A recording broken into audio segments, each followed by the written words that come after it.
با مقصد پیشگیری پهنشوی کرونا ویروس کووید 19 و ایمن داشتن اهالی در حدود شهر پنجکند از جانب نمایندگان حزب خلقی دموکراتیک تاجیکستان در شهر پنجکند، مرکز سانیتری اپیدمیولوژی و بخش کار با جوانان ورزش، گروه‌های کاری برای بردن کارهای فهماندهی وابسته به پیشگیری گشت و گذار به ضروریات شهروندان، ترغیب و تشویق استفاده نقاب‌های محافظتی و رعایت گیگینی شخصی تشکیل گردیده و طول چند روز است که در بین اهالی نقاب و ورقه‌های اطلاعاتی تقسیم می‌نمایند. با وجود همه این مردم قاعده‌های بهداشتی را رعایت نمی‌نمایند، میگویند نمایندگان کمیته کم اجرایی حزب خلقی دموکراتیک تاجیکستان در شهر پنجکند. من تاجی و معوده مدیر شعبه کار با زنان کمیته اجرایی حزب خلقی دموکراتیک تاجیکستان در شهر پنجکند، طبق نقشه کمیته اجرایی حزب خلقی دموکراتیک تاجیکستان همه روزه ما در همکاری با مرکز نظارتی دولتی سانیتری اپیدمیولوژی شهر در موضع‌های سیر آدم در تمام کوچه و خیابان‌های شهر گشت گذار می‌نماییم. تحلیل‌ها نشان می‌دهد که همه شهروندان نسبت به این بیماری بی‌طرف هستند. همه روزه در تمام موضع‌هایی که بسیارتر مردم در آنجا جمعند به نقاب‌های محافظتی گشت گذار نموده ایستادند. گرچنده می‌فهمانیم با آنها با بеахмиятии کار به مسکر و کوچه‌ها گشت گذار می‌نمایند.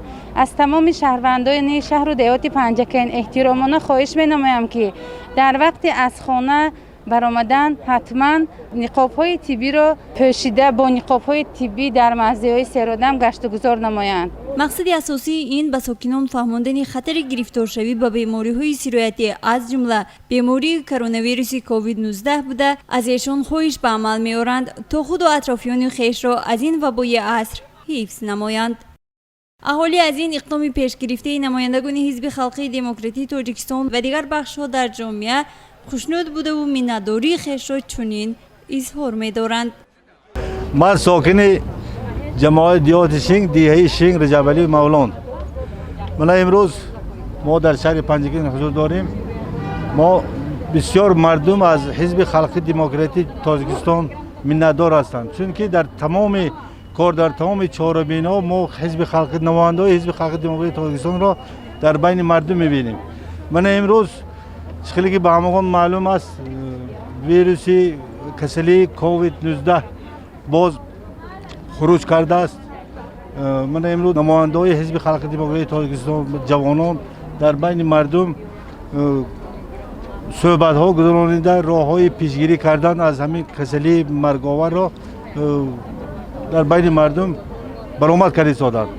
من هزار رحمت که امروز من شما در بین مردم کارهای فهماندهی برده فاصله را احتیاط کنید، به تازگی رعایت کنید. من خیلی خاطره ها نوشتجات ها تقسیم کرده سادن. ما بسیار منتدار هستیم. هزار رحمت میگوییم، تشکر میگوییم. سلامتی اهالی این سالمی جامعه به حساب می رود و ما کوشش می نماییم تا برای سلامتی اهالی سهم گذاشته باشیم و این اقدام نیز به این خاطر راه اندازی گردیده است، میگویند کارمندان مرکز سانیتری و اپیدمیولوژی در شهر پنجکند.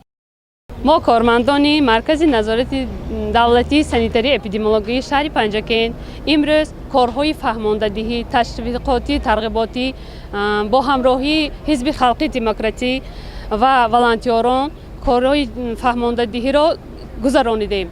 اینچنین تحلیل ها نشان می‌دهد که مردم ما کمتر به این بی‌پرواگی ظاهر نمودند.